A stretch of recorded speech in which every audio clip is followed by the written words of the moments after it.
Hi everyone, I'm Jim and welcome to the review of My So-Called Life, the second and final studio record by the band From Zero. Today we're celebrating the 20th anniversary of the record, so I decided to go back and see if it still holds up or not. My story with this band is quite simple. Back in 2014 I was searching for more nu metal bands and I stumbled upon them, and I've been listening to them ever since. From Zero never became a big band. Their first record was much more successful than this one. As usual, it's the record label fault. They wouldn't promote this record, so nobody heard it, nobody bought it, the reviews were poor, so the band basically broke up. There are thousands of stories like this one when it comes to the nu metal and grunge genre, so it doesn't surprise me at all. There's a small lineup change on this record. Their original bassist left, so instead of replacing him, the vocalist just played the bass. So that's it. The production is tight, it was done by a guy called Warren.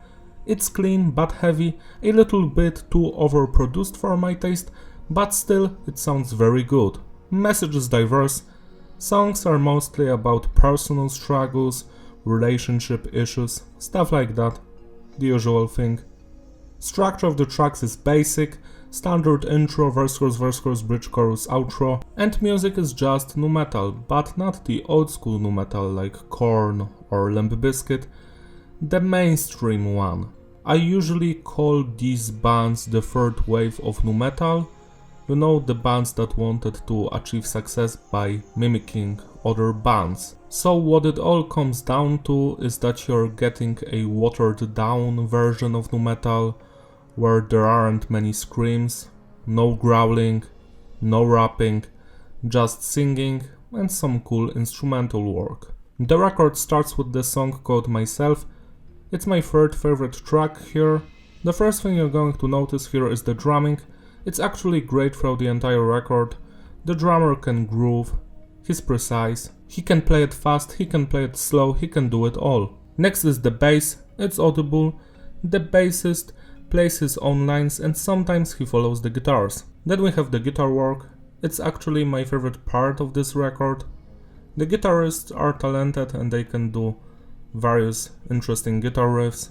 Sure, most of the stuff here isn't technical at all, but it suits the songs and that's what matters, the songs. Finally we've got the vocals, and I must say that the vocalist is sometimes great and sometimes he's atrocious. It depends on how he decides to sing. Some of his vocal harmonies or melodies, whatever, just don't sit well with me. Some of them are just beautiful and I love them to death. So it depends.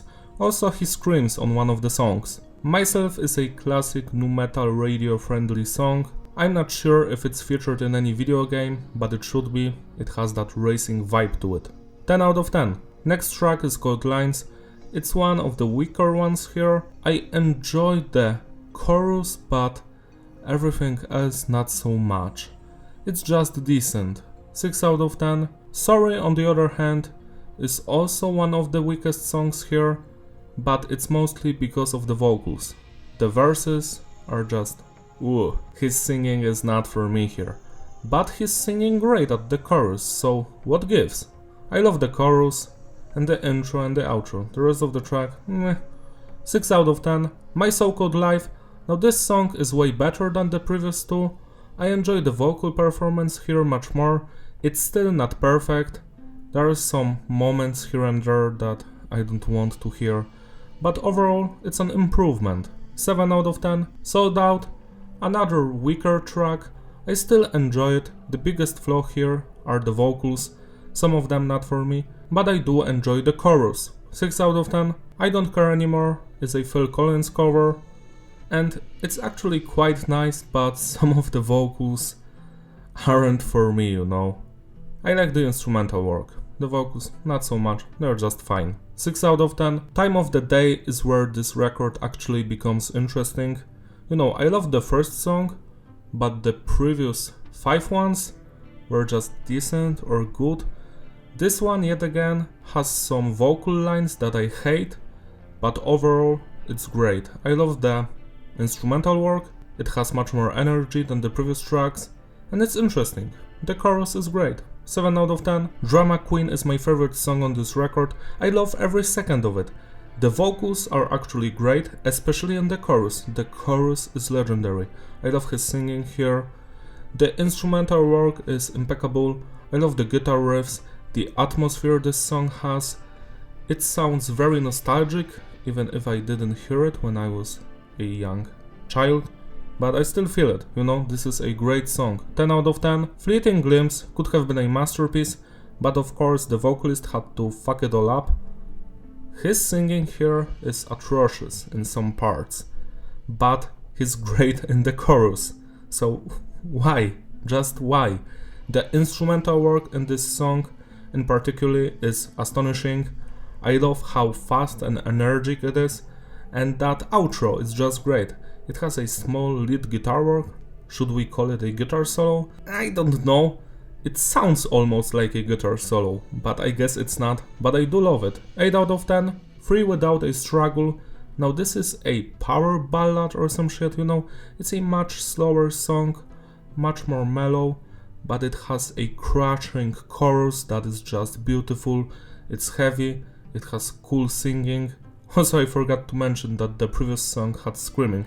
You know, Fleeting Glimpse was the song with screaming, the only one on the record. Free Without a Struggle is a banger, but I wish the verses were better, and that bridge, you know, that bridge needs some work. It's not great. Everything else is. 8 out of 10. And the final song, Believe, is my second favorite track on this record.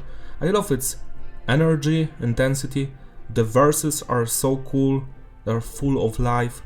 The vocalist sounds like he's actually happy to be here, which is very nice.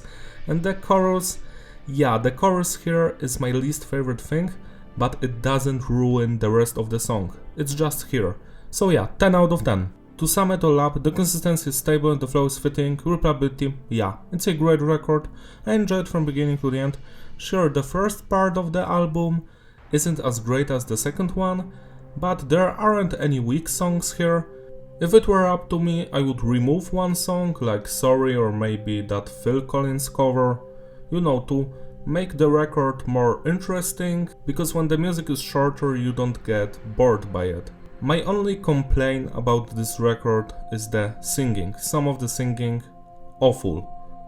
And the rest of it, beautiful. Celebrate your anniversary by spinning this record today.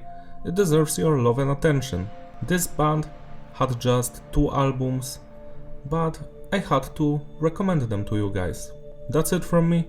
Thank you for watching. Don't forget to like and subscribe. Follow me on my Instagram, links in the description, and I will see you in my other videos. Bye!